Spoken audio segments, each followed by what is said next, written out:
ದಾಖಲೆಗಳು ಇರುವಂಥದ್ದು ಮುರಿಯೋದಕ್ಕೆ ಅನ್ನುವಂತಹ ಮಾತಿದೆ. ರಾಜ್ಯದ ಇತಿಹಾಸದಲ್ಲಿ ಸುದೀರ್ಘ ಅವಧಿಯ ಮುಖ್ಯಮಂತ್ರಿ ಎಂಬ ದಾಖಲೆ ಕಳೆದ 45 ವರ್ಷಗಳ ಹಿಂದೆ ದೇವರಾಜ್ ಅರಸು ಅವರ ಹೆಸರಿನಲ್ಲಿ ದಾಖಲಾಗಿತ್ತು. ಆ ದಾಖಲೆಯನ್ನ ಇಂದು ಸಿಎಂ ಸಿದ್ದರಾಮಯ್ಯ ಸರಿಗಟ್ಟಿದ್ದಾರೆ. ಇದುವೇ ಇವತ್ತಿನ ಪಂಚಾಯಿತಿಯ ಮೊದಲ ಸುದ್ದಿ. ದಾಖಲೆ ಮುರಿದ ಮೇಲೇನು? ಕರ್ನಾಟಕದ ಮಟ್ಟಿಗೆ ಇದು ದಾಖಲೆ. ಹಾಗೆ ನೋಡಿದರೆ ಕರ್ನಾಟಕದಲ್ಲಿ ಮುಖ್ಯಮಂತ್ರಿಯವರ ಅಧಿಕಾರ ಎಷ್ಟು ಕಡಿಮೆ ಅವಧಿಗೆ ಮೊಟಕುಗೊಳ್ಳುತ್ತಾ ಬಂದಿದೆ ಅನ್ನೋದನ್ನು ನೋಡಿದರೆ ನಿಜಕ್ಕೂ ಅಚ್ಚರಿಯಾಗುತ್ತೆ. ನೋಡಿ, ನಮ್ಮ ಪಕ್ಕದ ರಾಜ್ಯ ಕೇರಳದಲ್ಲಿ ಸಿದ್ದರಾಮಯ್ಯನವರ ನಂತರ ಮುಖ್ಯಮಂತ್ರಿ ಆದಂತಹ ಪಿಣರಾಯಿ ವಿಜಯನ್ ಎರಡನೇ ಅವಧಿಗೆ ಅಂದರೆ 10 ವರ್ಷಗಳ ಅಧಿಕಾರದ ಅವಧಿಯನ್ನು ಮುಗಿಸುವಂತಹ ಹಂತದಲ್ಲಿದ್ದಾರೆ. ಇನ್ನೊಂದು 3-4 ತಿಂಗಳು ಕಳೆದರೆ 10 ವರ್ಷ ಆಗಿರುತ್ತೆ, ಎಲೆಕ್ಷನ್ ಮುಗಿಯೋದು. ತಮಿಳುನಾಡಿನಲ್ಲಿ ಜಯಲಲಿತಾ, ಕರುಣಾನಿಧಿ, MGR ಇವರೆಲ್ಲರೂ ಕೂಡ 10 ವರ್ಷ, 15 ವರ್ಷ, 18 ವರ್ಷಗಳ ಕಾಲ ಅಲ್ಲಿ ಕರುಣಾನಿಧಿಯವರು ಆಡಳಿತವನ್ನು ನಡೆಸಿದ್ದಾರೆ.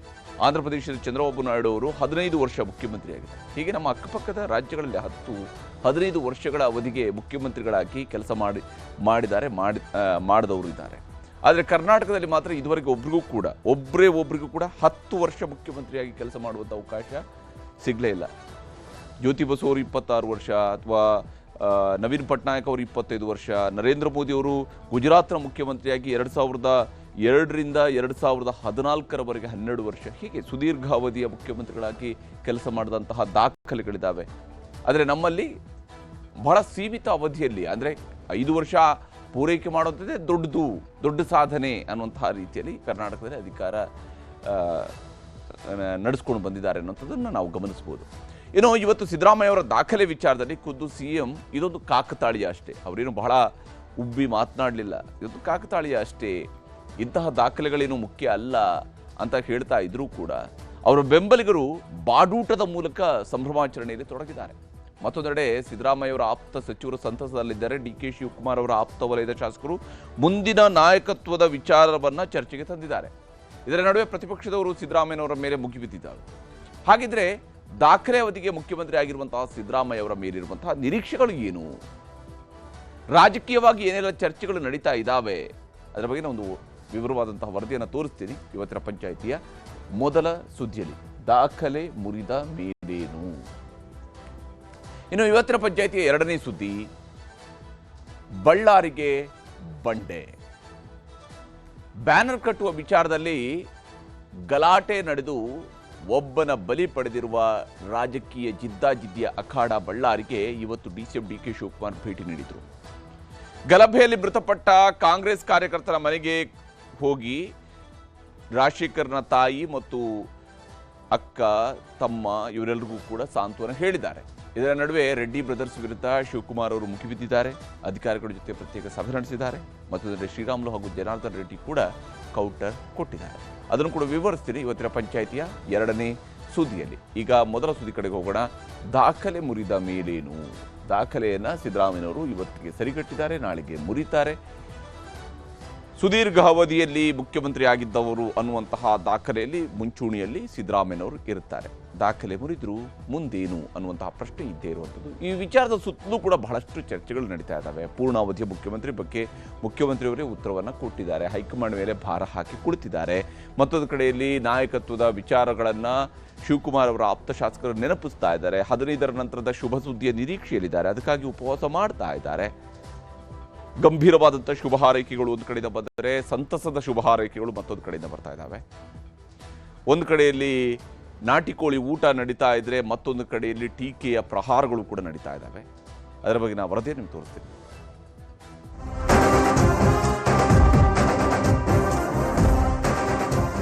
ಸಿದ್ದರಾಮಯ್ಯ ಎಂಬ ಹೆಸರಿನ ನಾನು ಕರ್ನಾಟಕ ರಾಜ್ಯದ ಮುಖ್ಯಮಂತ್ರಿಯಾಗಿ ದೇವರ ಹೆಸರಿನಲ್ಲಿ ಪ್ರಮಾಣ ಮಾಡುತ್ತೇನೆ.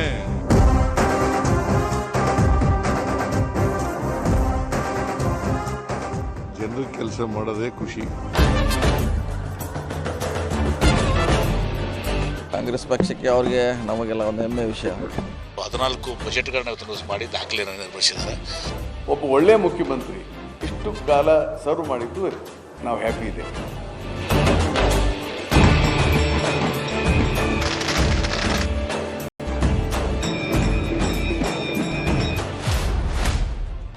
2792 ದಿನಗಳು ಅರಸು ದಾಖಲೆ ಸಮ.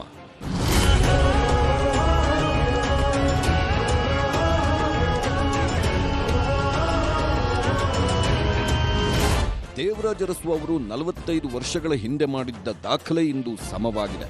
ಕರ್ನಾಟಕ ರಾಜ್ಯದ ಸುದೀರ್ಘ ಅವಧಿಯ ಮುಖ್ಯಮಂತ್ರಿ ಎಂಬ ದಾಖಲೆ ಇದುವರೆಗೆ ದೇವರಾಜ ಅರಸು ಹೆಸರಿನಲ್ಲಿತ್ತು. ಇಂದು ಆ ದಾಖಲೆಯನ್ನ ಸಿಎಂ ಸಿದ್ದರಾಮಯ್ಯ ಸರಿಗಟ್ಟಿದ್ದಾರೆ.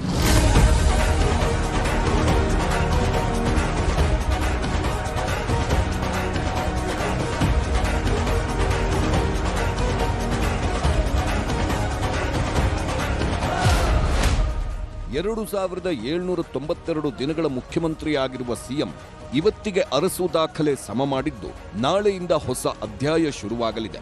ಅತಿ ಹೆಚ್ಚು ದಿನಗಳ ರಾಜ್ಯದ ಚುಕ್ಕಾಣಿ ಹಿಡಿದ ಗರಿಮೆ ಸಿದ್ದರಾಮಯ್ಯನವರ ಪಾಲಾಗಲಿದೆ. 2 ಬಾರಿ ಮುಖ್ಯಮಂತ್ರಿ, 2 ಬಾರಿ ಉಪಮುಖ್ಯಮಂತ್ರಿ, 2 ಬಾರಿ ವಿರೋಧ ಪಕ್ಷದ ನಾಯಕ, 16 ಬಾರಿ ಬಜೆಟ್ ಮಂಡನೆ ಮಾಡಿದ್ದು, ಇದೀಗ 17ನೇ ಬಜೆಟ್ ಮಂಡನೆಗೆ ಸಿದ್ಧತೆ ನಡೆಸಿದ್ದಾರೆ.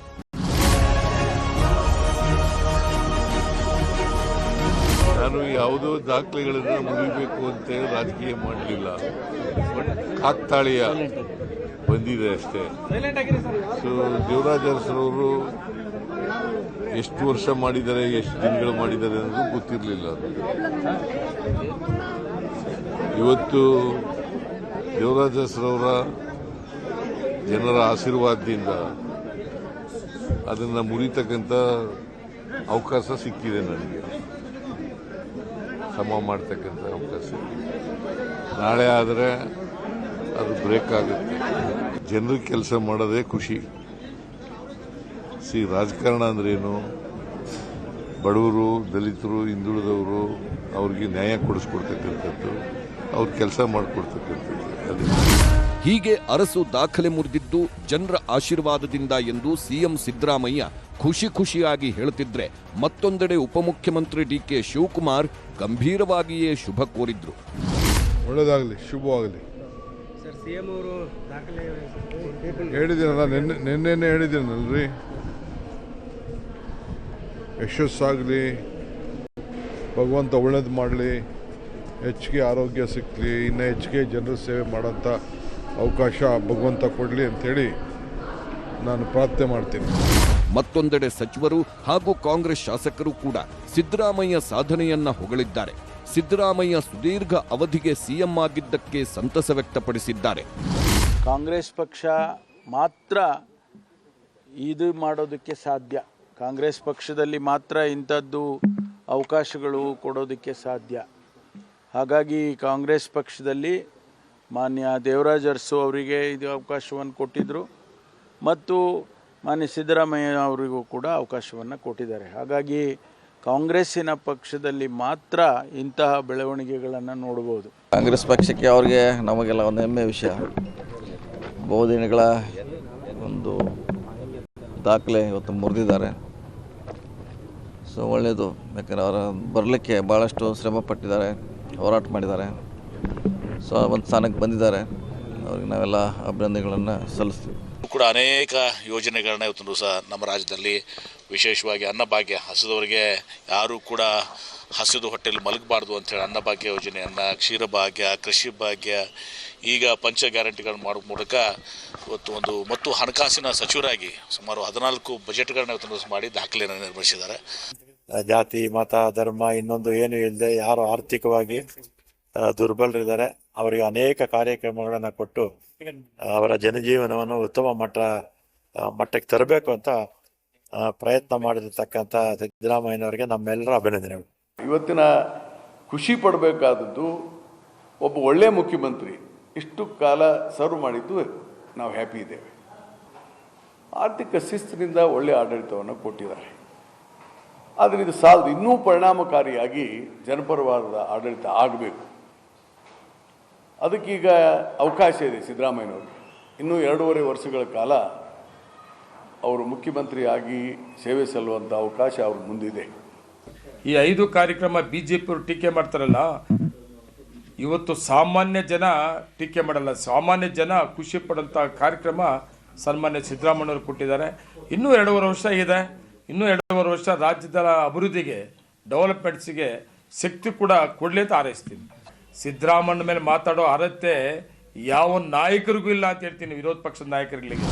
ಸಿಎಂ ಸಿದ್ದರಾಮಯ್ಯನವರು ದೇವರಾಜ ಅರಸು ದಾಖಲೆಯನ್ನ ಮುರಿಯುವ ಖುಷಿಯಲ್ಲಿರುವಾಗಲೇ ಪೂರ್ಣಾವಧಿ ಸಿಎಂ ಮಾತು ಮತ್ತೆ ಮುನ್ನೆಲೆಗೆ ಬಂದಿದೆ. ಪೂರ್ಣಾವಧಿ ಮುಖ್ಯಮಂತ್ರಿ ಆಗುವ ವಿಚಾರದಲ್ಲಿ ಹೈಕಮಾಂಡ್ ನಿರ್ಧಾರವೇ ಅಂತಿಮ ಎಂದು ಸಿದ್ದರಾಮಯ್ಯ ಸ್ಪಷ್ಟ ಮಾತುಗಳಲ್ಲಿ ಹೇಳಿದ್ದಾರೆ. ವಿಶ್ವಾಸ ಇದೆ, ವಿಶ್ವಾಸ ಇಲ್ಲದವರು ಚೀಫ್ ಮಿನಿಸ್ಟರ್ ಹೆಂಗಿದೆ?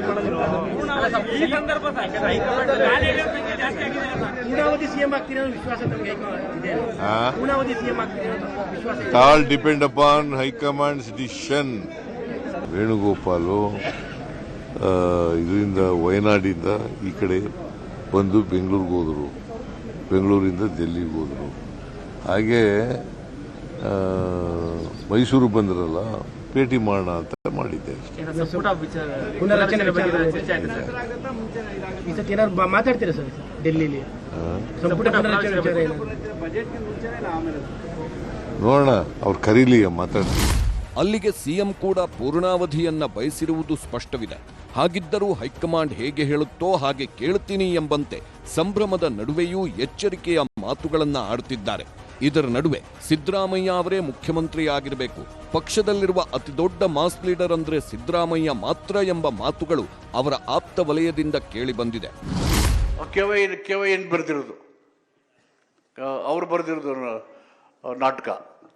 ಸೊ ಅದಕ್ಕೆ ಇವತ್ತು ಅದೇನೇ ಇದ್ರೂ ನಮ್ಮ ಮುಖ್ಯಮಂತ್ರಿಗಳು ಆ ಥರ ಗಿಡಕ್ಕೆಲ್ಲ ಏನು ಸೊಪ್ಪಾಕೋರಲ್ಲ. ಏನು ಹೇಳಬೇಕು, ಏನು ಮಾಡಬೇಕು ಅಂತ ಮಾಡ್ತಾರೆ. ಇದ್ರಿರುತ್ತೆ ಹೋದ್ರರ್ಥ ಬಿಡ್ರಿ, ಈ ಥರ ಗಿರಕ್ಕೆ ಹಂಗನ್ಬಿಟ್ಟು ಬಿಟ್ಬಿಡೋಕ್ಕಾಗಲ್ಲ ಅವರು. ಹಿಂಗಂತ ಹೇಳ್ಬಿಟ್ರೆ ನಾವೆಲ್ಲ ಕೆಟ್ಟೋಗ್ಬಿಡ್ತೀವಿ, ಅಹಿಂದ ಸಮಾಜದಲ್ಲಿ ಮುಳುಗೋಗ್ತೀವಿ. ನೀವು ಮುಳುಗೋಗ್ಬಿಟ್ರೆ ಕಾಂಗ್ರೆಸ್ ಮುಳುಗೋಗ್ಬಿಡುತ್ತೆ. ಆವಾಗ ನಾವು ಯಾವುದೋ ಸಿಟ್ಟಿಗೆ ಏನೋ ಮಾಡಿ ಕೆರೆ ಜೊತೆಲಿ ಕೋಪ ಮಾಡ್ಕೊಂಡ್ರೆ ಏನೋ ಒಣಗೋಗ್ಬಿಡುತ್ತಲ್ಲ, ಹಂಗಾಗ್ಬಿಡುತ್ತೆ ಕೆಲಸ. ಅದಕ್ಕೆ ಕೇರ್ಫುಲ್ ಆಗಿರಬೇಕು. ದಲಿತರು, ಹಿಂದುಳಿದವರು, ಅಲ್ಪಸಂಖ್ಯಾತರು ಕೇರ್ಫುಲ್ ಆಗಿರಬೇಕು. 5 ವರ್ಷ ಅಂದಾಗೆಲ್ಲ ಭಾಷಿದೆ ಅವ್ರಿಗೆ ಇರೋದು 5 ವರ್ಷ ಅಂತ. ಸೊ ಈಗ ಸುಮಾರು ಅರ್ಧ ಆಗಿದ್ದಾರೆ, ಇನ್ನು ಅರ್ಧ ಇದ್ದರೆ ಒಳ್ಳೆದಂತ ನಾನು ಹೇಳಿದ್ದೀನಿ, ಅವರು ಹೇಳಿದ್ದಾರೆ. ಸ್ವಂತ ಬೆಳಗಾವಿ ಅಧಿವೇಶನದ ಕೂಡ ಅವರು ಹೇಳಿದ್ದಾರೆ. ಸೊ ಆದರೆ ಒಳ್ಳೇದಂತ ನಮ್ಮ ಭಾವನೆ. ನೋಡಪ್ಪ, ಅವರು ಈಸ್ ಎ ಮಾಸ್ ಪುಲ್ಲರ್. ಅವರು ಗೊತ್ತಾಯ್ತಾ, ಸುಮ್ಮನೆ ಅಸೂಯೆಗೆ ಯಾರು ಏನು ಬೇಕಾದ್ರೂ ಹೇಳ್ಕೋಬೋದು. ಅವರು ಮಾಸ್ ಪುಲ್ಲರ್ ಇರೋದ್ರಿಂದ ಅವರಿದ್ರೆ ಕಾಂಗ್ರೆಸ್ ಪಕ್ಷಕ್ಕೆ ಮತಗಳು ಬರ್ತಕ್ಕಂಥದ್ದು. ಇಲ್ಲ ಅಂತೇಳಿದ್ರೆ ಸಾಧ್ಯ ಇಲ್ಲ ಅಂತ ನನ್ನ ವೈಯಕ್ತಿಕ ಅಭಿಪ್ರಾಯ. ಅದು ಯಾರು ಒಪ್ಪೋದು ಬಿಡ್ಬೋದು, ಅದು ಅವ್ರವ್ರಿಗೆ ಸೇರಿದ್ದು. ಹೀಗೆ ಕಾಂಗ್ರೆಸ್ನ ಒಂದು ಪಾಳೆಯ ಖುಷಿಯಲ್ಲಿ ತೇಲುತ್ತಿದ್ದರೆ ಮತ್ತೊಂದು ಪಾಳೆಯದಲ್ಲಿ ತಳಮಳ ಹೆಚ್ಚಾಗುತ್ತಿದೆ. ಸಿಎಂ ಆಪ್ತರು ಬಹುಪರಾಕ್ ಹಾಕ್ತಿರೋವಾಗಲೇ ಇನ್ನೊಂದು ಕಡೆ ಡಿಕೆ ಟೀಮ್ ಹೊಸ ವರಸೆ ಶುರು ಮಾಡಿದೆ.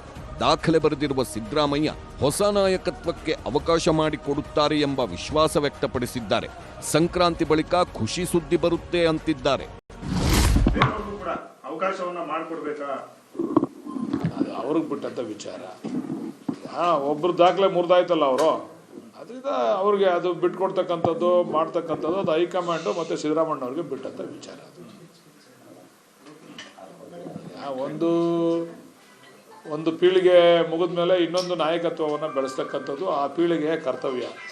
ಮುಂದೆ ಕಾಂಗ್ರೆಸ್ ಪಕ್ಷ ಉಳಿಬೇಕಲ್ಲ, ಕಾಂಗ್ರೆಸ್ ಪಕ್ಷ ಉಳಿಬೇಕಾದ್ರೆ ಹಿರಿಯರು ಯಾವ ರೀತಿ ಮಕ್ಕಳಿಗೆ ಜವಾಬ್ದಾರಿಯನ್ನು ಕೊಡ್ತಾರೆ ಅಂತಕ್ಕಂಥದ್ದನ್ನು ನಾಳೆನೇ ಕೊಡಿ ಅಂತ ನಾನು ಹೇಳ್ತಾ ಇಲ್ಲ. ಆದರೆ ಅವರು ಒಂದು ಜವಾಬ್ದಾರಿ, ಆ ಪಕ್ಷ ಅವ್ರಿಗೆ ಎಲ್ಲ ಕೊಟ್ಟಿದೆ, ಆ ಪಕ್ಷವನ್ನು ಉಳಿಸ್ತಕ್ಕಂಥದ್ದು ಅವ್ರದ್ದು ಕೂಡ ಜವಾಬ್ದಾರಿ ಮತ್ತು ಕರ್ತವ್ಯ ಕೂಡ. ಅದನ್ನು ಮಾಡ್ತಾರೆ ಸಿದ್ದರಾಮಯ್ಯ, ಆ ಥರ ಏನಿಲ್ಲ, ಅವರು ಜವಾಬ್ದಾರಿಯುತವಾಗಿ ಮಾಡ್ತಾರೆ ಅಂತಕ್ಕಂಥ ಆತ್ಮವಿಶ್ವಾಸ ಇದೆ. ಉತ್ತರ ಕೊಡ್ತೀನಿ, ಅವತ್ತು ಉತ್ತರ 15 ಕೊಡ್ತೀನಿ, 15 ಮುಗಿಲಿ.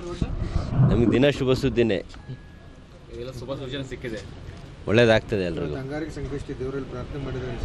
ಉಪಾಸನೆ ಮಾಡ್ಬಿಟ್ಟಿನಿ ಅದಕ್ಕೋಸ್ಕರ ಅಲ್ಲ, ನಾಡಿಗೆ ಒಳ್ಳೇದಾಗಲಿ ಅಂತ. ನೀವ್ಯಾಕೆ ಅಲ್ಲಿಗೆ ಹೋಗ್ತೀರಿ? ನಾಡಿಗೆ ಒಳ್ಳೇದಾಗಲಿ, ದಿನ ಶುಭ ಸುದ್ದಿಗಳೇ ಬರಲಿ ಅಂತೇಳಿ ಉಪಾಸನೆ ಮಾಡಿದ್ದೀನಿ. ನಾನು ಮಾಡ್ತೀನಿ, ಪ್ರಾರ್ಥನೆ ಮಾಡಲ್ಲ ನಾನು ದಿನ ದೇವ್ರ ಭಕ್ತ. ಮಾತಾಡೋಣ, ಸೂರ್ಯ ಅಂತ ಬದಲಾವಣೆ ಆಗುತ್ತೆ, ಸತ್ಯ ಮಾತಾಡ್ತೀನಿ. ಅಲ್ಲಿಗೆ ಕಾಂಗ್ರೆಸ್ ಪಾಳೆಯದಲ್ಲಿ ಒಂದೆಡೆ ಖುಷಿ, ಮತ್ತೊಂದೆಡೆ ಕಸಿವಿಸಿ ಆವರಿಸಿದೆ. ಸಿಎಂ ಕುರ್ಚಿ ಮೇಲೆ ಡಿಕೆ ಶಿವಕುಮಾರ್ ಯಾವಾಗ ಕೂರುತ್ತಾರೆ ಅನ್ನೋದರ ಬಗ್ಗೆ ಅವರ ಆಪ್ತರಲ್ಲಿ ಕಾತರ ಹೆಚ್ಚಾಗತೊಡಗಿದೆ. ಇದುವೇ ಈಗ ಪ್ರತಿಪಕ್ಷಗಳಿಗೂ ಬಂಡವಾಳವಾಗಿದೆ.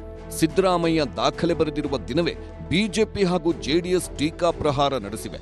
ಎಕ್ಸ್ನಲ್ಲಿ ಪೋಸ್ಟ್ ಮಾಡಿರುವ ಜೆಡಿಎಸ್, ಕರ್ನಾಟಕದ ಸುದೀರ್ಘ ಅವಧಿಯ ಸಿಎಂ ಎಂದು ದಾಖಲೆ ಮಾಡಿದವರ ಕಾಲದಲ್ಲೇ ರಾಜ್ಯದಲ್ಲಿ ಭ್ರಷ್ಟಾಚಾರ ಹೆಚ್ಚಾಗಿದ್ದು, ಕೋಮು ಘರ್ಷಣೆಗಳು ಅಧಿಕವಾಗಿದ್ದು, ಅತಿ ಹೆಚ್ಚು ರೈತರು ಸೂಸೈಡ್ ಮಾಡಿಕೊಂಡಿದ್ದಾರೆ. ಅಲ್ಲದೆ ಜನಸಾಮಾನ್ಯರ ಬದುಕು ನರಕ ಮಾಡಿದ್ದು ಇದೇ ಸರ್ಕಾರ ಅಂತ ಕುಟುಕಿದೆ.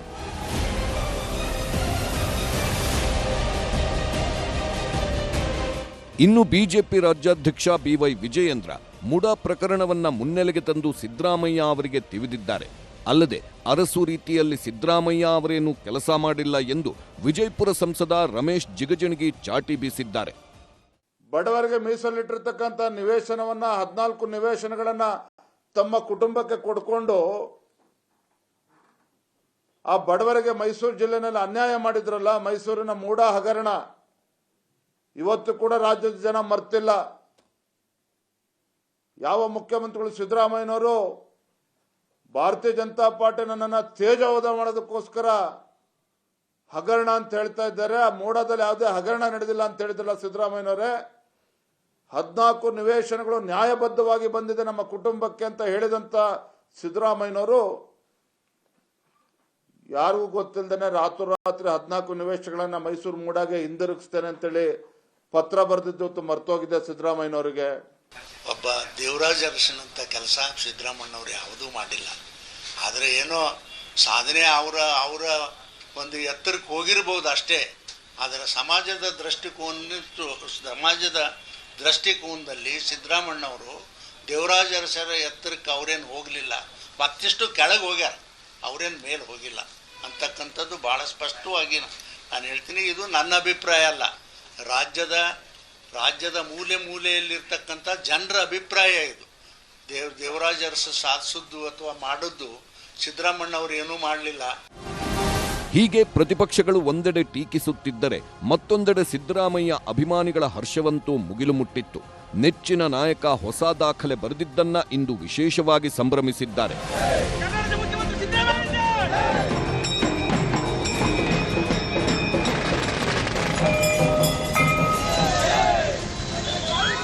ಇನ್ನು ರಾಜ್ಯಾದ್ಯಂತ ಸಿದ್ದು ಅಭಿಮಾನಿಗಳು ಸಂಭ್ರಮಾಚರಣೆ ಮಾಡುತ್ತಿದ್ದಾರೆ. ಸಿಎಂಗೆ ಇಷ್ಟವಾದ ನಾಟಿ ಕೋಳಿ ಊಟ, ಸಿದ್ದರಾಮಯ್ಯ ಕಟೌಟ್ಗೆ ಹಾಲಿನ ಅಭಿಷೇಕ, ದೇವರಿಗೆ ಪೂಜೆ, ಪಟಾಕಿ ಸಿಡಿಸಿ ಫ್ಯಾನ್ಸ್ ಸಂಭ್ರಮ ಪಡೋದು ಎಲ್ಲ ಕಡೆ ಕಂಡುಬರುತ್ತಿದೆ.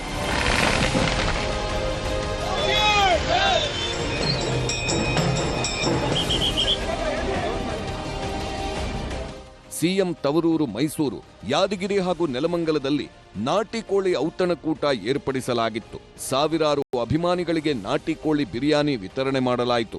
ಅವ್ರಿಗೆ ನಾಟಿ ಕೋಳಿ ಅಂದ್ರೆ ಇಷ್ಟ.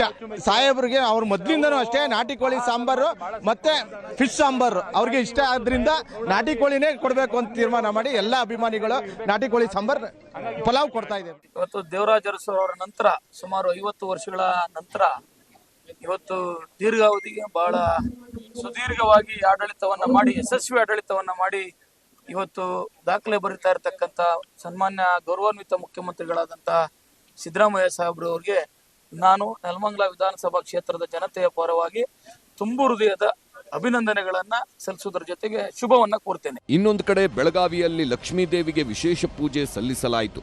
ದಾವಣಗೆರೆಯಲ್ಲೂ ಸಿಎಂ ಅಭಿಮಾನಿಗಳು ಸಂಭ್ರಮ ಪಟ್ಟರು. ಬೀರಲಿಂಗೇಶ್ವರ ದೇವಸ್ಥಾನದಲ್ಲಿ ವಿಶೇಷ ಪೂಜೆ ಸಲ್ಲಿಸಿದ್ರು. ಈ ಅಧಿಕಾರನ 5 ವರ್ಷ ಅವರು ಪೂರ್ಣಾವಧಿ ಮಾಡ್ಬೇಕಂತಂದೇಳಿ ನಮಗೆ ಆಸೆ.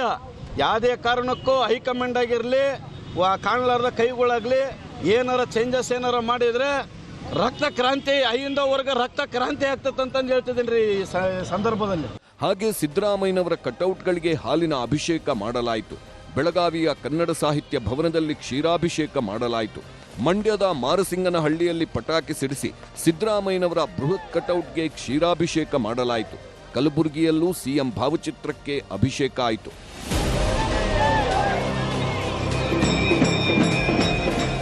ಇದೇನೇ ಇದ್ರೂ ಸಿದ್ದರಾಮಯ್ಯ ಅವರು ಕರ್ನಾಟಕದ ಮುಖ್ಯಮಂತ್ರಿಯಾಗಿ ಇಂದು ದಾಖಲೆ ಬರೆದಿದ್ದಾರೆ.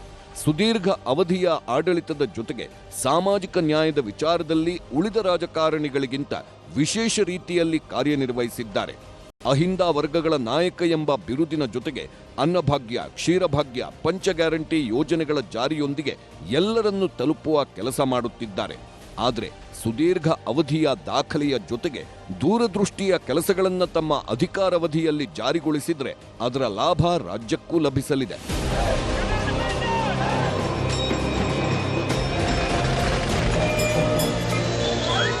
Bureau report, news 18. ಬಂಡೆ ಎಂಟ್ರಿ ಕೊಟ್ಟಿರುವಂಥದ್ದು. ಡಿ.ಕೆ. ಶಿವಕುಮಾರ್ ಅವರು ಬಳ್ಳಾರಿಗೆ ಹೋಗಿ ರಾಜಶೇಖರ್ ಮನೆಗೆ ಹೋಗಿದ್ದಾರೆ. ಮೃತ ರಾಜಶೇಖರ್ನ ತಾಯಿ ಹಾಗೂ ಕುಟುಂಬಸ್ಥರಿಗೆ ಸಾಂತ್ವನ ಹೇಳಿದ್ದಾರೆ. ಇದಾದ ನಂತರ ಅವರ ಮಾತುಗಳು ಮತ್ತು ಅದಕ್ಕೆ ಈ ಕಡೆಯಿಂದ ಬಂದಿರುವಂತಹ ಕೌಂಟರ್ ಅನ್ನು ನಾವು ಗಮನಿಸಬಹುದು. ರೆಡ್ಡಿ ಬ್ರದರ್ಸ್ ಬಗ್ಗೆ ಇತಿಹಾಸವೇ ಹೇಳುತ್ತೆ ಅಂತ ಹೇಳಿ ಶಿವಕುಮಾರ್ ಅವರು ಬಳ್ಳಾರಿಯಲ್ಲಿ ಕುಳಿತು ಹೇಳಿದ್ದಾರೆ. ಘಟನೆ ಬಗ್ಗೆ ಡಿ.ಕೆ. ಶಿವಕುಮಾರ್ಗೆ ಮಾಹಿತಿಯ ಕೊರತೆ ಇದೆ ಅಂತ ಹೇಳಿ ರಾಮುಲು ಹಾಗೂ ರೆಡ್ಡಿ ಅವರು ಹೇಳ್ತಾ ಇದ್ದಾರೆ. ಇಲ್ಲಿ ಬಹಳ ಮುಖ್ಯವಾಗಿ ಸತ್ಯ ಮರೆಮಾಚೋದಕ್ಕೆ ಯಾರಿಂದಲೂ ಆಗುವುದಿಲ್ಲ ಅಂತ ಹೇಳಿ ಶಿವಕುಮಾರ್ ಅವರು ಹೇಳಿದರೆ, ಶಿವಕುಮಾರ್ ಅವರಿಗೆ ಅವತ್ತು ನಾವೇ ಫೋನ್ ಮಾಡಿದ್ದೇವೆ, ನಾವೇ ಮಾಹಿತಿಯನ್ನು ಕೊಡುವಂಥ ಪ್ರಯತ್ನವನ್ನು ಮಾಡಿದ್ದೇವೆ ಅಂತ ಹೇಳಿ ಕಡೆಯಿಂದ ಉತ್ತರ ಬಂದಿದೆ. ಬ್ಯಾನರ್ ಕಟ್ಟಿದ್ದು ರೆಡ್ಡಿ ಜಾಗದಲ್ಲಿ ಅಲ್ಲ, ಅದು ಸರ್ಕಾರಿ ಜಾಗದಲ್ಲಿ ಕಟ್ಟಲಾಗಿತ್ತು. ಬ್ಯಾನರ್ಗಳನ್ನು ಕೇವಲ ರೆಡ್ಡಿ ಜಾಗದಲ್ಲಿ ಕಟ್ಟೋದಕ್ಕೆ ಹೋಗಿದ್ದಾರೆ ಅಂತ ಹೇಳಿ ಗಲಾಟೆ ಎಬ್ಬಿಸಿದ್ದಾರೆ ಅಂತ ಹೇಳಿ. ಆದರೆ ಕೊಲೆಗಡುಕ ಸರ್ಕಾರ ಇದು, ಅಧಿಕಾರಿಗಳೇ ಇದಕ್ಕೆ ಬಲಿಯಾಗ್ತಾ ಇದ್ದಾರೆ ಅಂತ ಹೇಳಿ ರೆಡ್ಡಿ ರಾಮುಲು ಅವರು ಹೇಳ್ತಾ ಇದ್ದಾರೆ. ಘಟನೆ ಆಗಬಾರ್ದಾಗಿತ್ತು, ನಮ್ಮವ್ರಿಗೂ ಕೂಡ ಬುದ್ಧಿ ಹೇಳಿದ್ದೇನೆ ಅನ್ನುವಂಥ ಮಾತನ್ನು ಕಡೆಗೆ ಶಿವಕುಮಾರ್ ಅವರು ಕೂಡ ಹೇಳ್ತಾ ಇದ್ದಾರೆ. ಘಟನೆ ಆಗಬಾರ್ದಾಗಿತ್ತು, ನಮ್ಮವ್ರಿಗೂ ಬುದ್ಧಿ ಹೇಳಿದ್ದೇನೆ ಅಂತೇಳಿ. ಆದರೆ ರಾಜಶೇಖರ್ ಅಂತ್ಯಕ್ರಿಯೆಯಲ್ಲೂ ಕೂಡ ಅನುಮಾನಗಳಿದ್ದಾವೆ ಅನ್ನುವಂತಹ ಅಂಶವನ್ನು ಇವರು ಪಾಯಿಂಟ್ ಔಟ್ ಮಾಡಿದ್ದಾರೆ. 2-3 ಬಾರಿ ಪೋಸ್ಟ್ ಮಾರ್ಟಮ್ ಮಾಡಿಯೇ ಇಲ್ಲ ಅಂತ ಹೇಳಿ ಶಿವಕುಮಾರ್ ಅವರು ಕೂಡ ಸ್ಪಷ್ಟನೆಯನ್ನು ಕೊಟ್ಟಿದ್ದಾರೆ. ಯಾಕೆಂದರೆ ನಿನ್ನೆ ಇದ್ರ ಬಗ್ಗೆ ಆರೋಪ ಬಂದಿತ್ತು. ಆದರೆ ಜನಾರ್ದನ್ ರೆಡ್ಡಿ ಅವರನ್ನ ಸಿಲುಕಿಸೋದಕ್ಕಾಗಿ ಪೋಸ್ಟ್ ಮಾರ್ಟಮನ್ನು ಮಾಡಲಾಗಿದೆ ಅಂತ ಹೇಳಿ ರಾಮುಲು, ರೆಡ್ಡಿ, ಕುಮಾರಸ್ವಾಮಿ ಅವರು ಇವರೆಲ್ಲರೂ ಕೂಡ ಈಗಾಗಲೇ ಆರೋಪವನ್ನು ಮಾಡಿದ್ದಾರೆ. ರೆಡ್ಡಿ ರಾಮುಲು ಕೊಲ್ಲಲು ಬಂದಿದ್ರೆ ಎಲ್ಲಿ ಪೆಟ್ಟಾಗಿದೆ, ಅವ್ರಿಗೆಲ್ಲಿ ಪೆಟ್ಟಾಗಿದೆ, ಅವ್ರ ಮನೆಗೆಲ್ಲಿ ಏನು ತೊಂದರೆ ಆಗಿದೆ, ಅದನ್ನು ತೋರಿಸ್ಬೇಕಾಗಿತ್ತಲ್ಲ, ಮಹಜರು ಮಾಡಿಸ್ಬೇಕಾಗಿತ್ತಲ್ಲ, ಕರೆಕ್ಟಾಗಿ ಆ ಪ್ರೂಫ್ಗಳಲ್ಲೇ ಇರಬೇಕಾಗಿತ್ತಲ್ಲ ಅನ್ನುವಂಥದ್ದನ್ನು ಶಿವಕುಮಾರ್ ಅವರು ಹೇಳ್ತಾ ಇದ್ದಾರೆ. IGP ವರ್ತಿಕಾ ಕಟಿಯಾರ್ ಇದಕ್ಕೆಲ್ಲ ಸಾಕ್ಷಿಯಾಗಿದ್ದಾರೆ ಅಂತ ಹೇಳಿ ರೆಡ್ಡಿ ರಾಮುಲು ಅವರು ಹೇಳ್ತಾ ಇದ್ದಾರೆ. ಹೀಗೆ ರೆಡ್ಡಿ ರಾಮುಲು ತಪ್ಪು ಮುಚ್ಚಿಕೊಳ್ಳೋದಕ್ಕಾಗಿ ಈಗ ಆರೋಪವನ್ನು ಮಾಡ್ತಾ ಇದ್ದಾರೆ ಅಂತ ಹೇಳಿ ಶಿವಕುಮಾರ್ ಅವರು ಆಕ್ರೋಶವನ್ನು ವ್ಯಕ್ತಪಡಿಸಿದರೆ, ಪ್ರಕರಣವನ್ನು ಮುಚ್ಚಿ ಹಾಕುವ ಹುನ್ನಾರ ಸರ್ಕಾರದಿಂದ ನಡೀತಾ ಇದೆ ಅಂತ ಹೇಳಿ ಶ್ರೀರಾಮುಲು ಹಾಗೂ ಜನಾರ್ದನ್ ರೆಡ್ಡಿ ಅವರು ಹೇಳ್ತಿದ್ದಾರೆ. ಭರತ್ ರೆಡ್ಡಿ ಮೇಲಿನ ದ್ವೇಷಕ್ಕಾಗಿ ರೆಡ್ಡಿ ರಾಮುಲು ಅವರು ಕುತಂತ್ರವನ್ನು ನಡೆಸಿದ್ದಾರೆ ಅಂತ ಹೇಳುವಂಥದ್ದು ಆರೋಪವಾಗಿದ್ದರೆ ಶಿವಕುಮಾರ್ ಅವರ ಕಡೆಯಿಂದ ಭರತ್ ರೆಡ್ಡಿಯನ್ನು ಅರೆಸ್ಟ್ ಮಾಡಲೇಬೇಕು ಅಂತ ಹೇಳಿ ಜನಾರ್ದನ್ ರೆಡ್ಡಿ ಹಾಗೂ ಶ್ರೀರಾಮುಲು ಅವರು ಒತ್ತಾಯಿಸ್ತಾ ಇದ್ದಾರೆ. ಇವರಿಬ್ಬರ ಮಾತುಗಳು ಹೀಗಿದ್ದಾವೆ ಅನ್ನೋದನ್ನು ನಿಮ್ಗೆ ತೋರಿಸ್ತೀನಿ. ಪೋಸ್ಟ್ ಮಾರ್ಟಮ್ ಮಾಡಿದ್ರು ಅಂತ ಅದು ಹೆಂಗೆ, ಅದು ಯಾರು ಅವ್ರಿಗೆ ರಿಸರ್ಚು ಮಾಡಿದ್ರು ನನಗೆ ಅರ್ಥ ಆಗ್ತಾ ಇಲ್ಲ. ನಾನು ಕೇಳಿದೆ, DHO ಕೇಳಿದೆ, ಒಂದೇ ಒಂದು ಅರ್ಜಿ ಕೊಟ್ಟಿದ್ದಾರೆ ಪೋಸ್ಟ್ ಮಾರ್ಟಮ್ ಮಾಡಿ ಅಂತ. 6 ಗಂಟೆಯಿಂದ 8 ಗಂಟೆ ಬೆಳಗಿನ ಜಾವ ಪೋಸ್ಟ್ ಮಾರ್ಟಮ್ ಮಾಡಿ ಏನೇನು ತೆಗಿಬೇಕು ಎಲ್ಲ ತೆಗೆದಿದ್ದಾರೆ. ಒಂದೇ ಪೋಸ್ಟ್ ಮಾರ್ಟಮ್ ಮಾಡಿ ಅದ್ರ ಬಗ್ಗೆ ರಿಪೋರ್ಟ್ ಕೊಟ್ಟಿದ್ದಾರೆ. ಯಾವ ಲೆಕ್ಕದಲ್ಲಿ 2 ಪೋಸ್ಟ್ ಮಾರ್ಟಮ್ ಮಾಡಿದ್ದಾರೆ ಅಂತ ಈ ರಾಜ್ಯಕ್ಕೆ ತಪ್ಪು ಸಂದೇಶ ಕೊಡ್ತಾ ಇದ್ದಾರೋ. ದಾರಿಯಲ್ಲಿ ಸತ್ತೋದ ನಂತರ ಇವತ್ತು ಅವರು ಏನು ಹೇಳಿದ್ರು, ಅವ್ರ ಪೋಸ್ಟ್ ಮಾರ್ಟಮ್ ಬಾಡಿಯಲ್ಲಿ ಏನು ಹಂಗೆ ತೊಗೊಂಡ್ಬರ್ಬೇಕಂತ ಪ್ರಯತ್ನ ಮಾಡಿದ್ರು. 2 ಬಾರಿ ಪೋಸ್ಟ್ ಮಾರ್ಟಮ್ ಮಾಡಿದ್ರು. ರಾಮುಲು 2 ಬಾರಿ ಪೋಸ್ಟ್ ಮಾರ್ಟಮ್ ಮಾಡಿದಾರೆ ಅಂತ ಹೆಂಗೆ ಹೇಳ್ತಾರ, ಹಂಗಂತ ಹೇಳಿದ್ರು. ಇವತ್ತು 2 ಬಾರಿ ಪೋಸ್ಟ್ ಮಾರ್ಟಮ್ ಮಾಡಬೇಕಲ್ಲ, ಹಂಗೆ ಹೊತ್ಕೊಂಡ್ಬರ್ಬೇಕಂತ ಪ್ರಯತ್ನ ಮಾಡಿದ್ರು. ಯಾಕಂದ್ರೆ ಜನಾರ್ದನ್ ರೆಡ್ಡಿ ಅವ್ರ ಕೊಳ್ಳಕ್ಕೆ ಕಟ್ಟಬೇಕು, ಆ ಬುಲೆಟೇ ಇಲ್ಲಾರ್ದಂತ ಮಾಡಬೇಕನ್ನಂಥ ಕಾರಣದಿಂದ 2 ಬಾರಿ ಪೋಸ್ಟ್ ಮಾರ್ಟಮ್ ಮಾಡಿ ಇವತ್ತು ಮತ್ತೆ ಗುಂಡ ಐತಂದೇಳಿ ಅವರು ಮತ್ತೆ ಪ್ರೂವ್ ಮಾಡಿ ಆ ಪೋಸ್ಟ್ ಮಾರ್ಟಮ್ ಅನ್ನು ಕೂಡ ಕೊಂಡಂತ ಕೆಲಸ ಮಾಡಿದ್ದಾರೆ.